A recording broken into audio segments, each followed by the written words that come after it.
ঐতিহ্যবাহী বাংলা নববর্ষ উপলক্ষে আমরা কয়েকজন সহপাঠী মিলে কয়েকদিন ধরে পহেলা বৈশাখের আয়োজন করছি।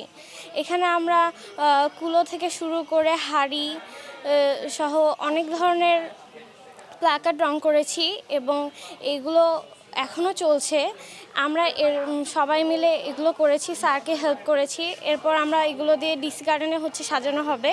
কালকে পহেলা বৈশাখ অনুষ্ঠান শুরু হবে। আমরা সবাই মিলে অনেক উৎসাহ হয়ে আছি এই অনুষ্ঠানে অংশগ্রহণ করার জন্য এবং সবাই মিলে আনন্দ করার জন্য। আমি পহেলা বৈশাখ উপলক্ষে বিভিন্ন কাজ করছি।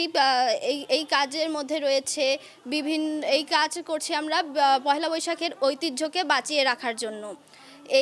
এই কাজের মধ্যে রয়েছে বিভিন্ন হাঁড়ি, কুলা, প্ল্যাকার্ড ইত্যাদি। এগুলো দিয়ে আমরা র্যালি এবং গিয়ে পহেলা বৈশাখের স্টেজ, তারপরে ফটো স্ট্যান্ড, তারপরে গিয়ে আরও বিভিন্ন জিনিস সাজাবো। সেজন্য আমরা এগুলো অনেক সুন্দর করে তৈরি করার চেষ্টা করছি।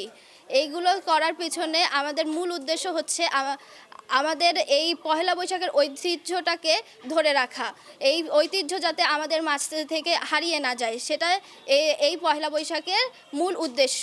এই পহেলা বৈশাখটাকে আমাদের যে বাঙালির ঐতিহ্য, এটাকে ধরে রাখার জন্য আমাদের যে সাধারণত প্রাণের যে মাটির যে কাজগুলো, যেমন এখানে এই লাঙ্গল চালন, তারপরে ঢেকি, এগুলো আমরা নিয়ে এসেছি। সেই সাথে আমরা যে মঞ্চ বলেন কিংবা আমরা যে এই যে ফেস্টুনগুলো করেছি সব বাঙালির। এতে এই ঢোলের ছবি আঁকা আছে, পাখার ছবি আঁকা আছে, ঘুড়ির ছবি আঁকা আছে।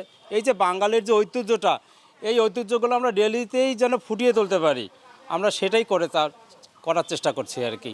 সেইটা আসলে একটা দায়বদ্ধতা মনে করি। প্রতি বছর আমরা প্রায় 21-22 বছর থেকে এই কাজটা করে আসছি আমরা দুজন। এবং বলা চলে এই পহেলা বৈশাখের যে র্যালি থেকে শুরু করে যত যাবতীয় আমরা দুজন করে থাকি এবং এটা প্রাণের টানেই করে থাকি। এবং জেলা প্রশাসক মহোদয় আমাদেরকে বিশ্বাসের সহিত এই দায়িত্বটা দিয়ে থাকেন। আমরা চেষ্টা করি এই দায়িত্বটা যথাযথভাবে পালন করার জন্য। আশা রাখছি এবারও সেই দায়িত্বটা আমরা যথাযথভাবেই পালন করব।